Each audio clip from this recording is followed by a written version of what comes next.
The quantum's shadow. They say freedom rings, but on the Cape Flats, sometimes all you hear is the clinking of chains, even when you're driving your own damn car. My name is Kha-Loured, and this ain't no fairy tale. This is the raw, burning truth of our streets. I was driving my old but reliable car, with my younger sister Naledi and my niece Lila and nephew Ethan, all squeezed in, heading to the mall. The air was light with family chatter, a rare moment of peace. The kids, Lila and Ethan, were buzzing in the back, arguing good-naturedly about which toy shop we'd hit first. Naledi was humming along to the radio, a forgotten tune from our childhood.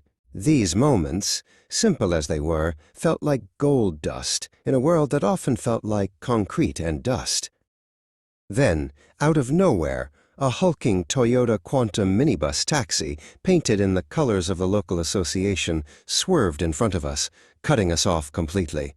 Its brakes screeched, and it stopped dead, blocking the entire lane. My heart hammered. This wasn't a casual cutoff. This was a deliberate blockade.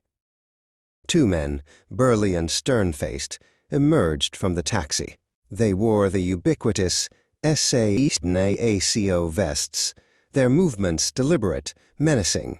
One of them, a man with a scar above his eye, walked directly to my window, tapping it with a heavy fist. "You carrying more than one passenger, bruh?" he growled. "That's a problem now." Naledi gasped beside me, pulling the kids closer.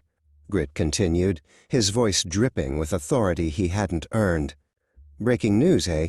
Taxi drivers are now openly declaring that South Africans are not allowed to have more than one passenger in their private vehicles. Doesn't matter if it's your children, your spouse, or your work colleagues. If we catch you with more than one person in your car, we may damage it, crash it in public, or even burn it." My blood boiled. Your kids must use taxis to get to school, not your own car. Your family must use taxis for personal trips, not your own car. Grit paused for effect, then delivered the punch. 2,500 rand, or this car ain't going anywhere.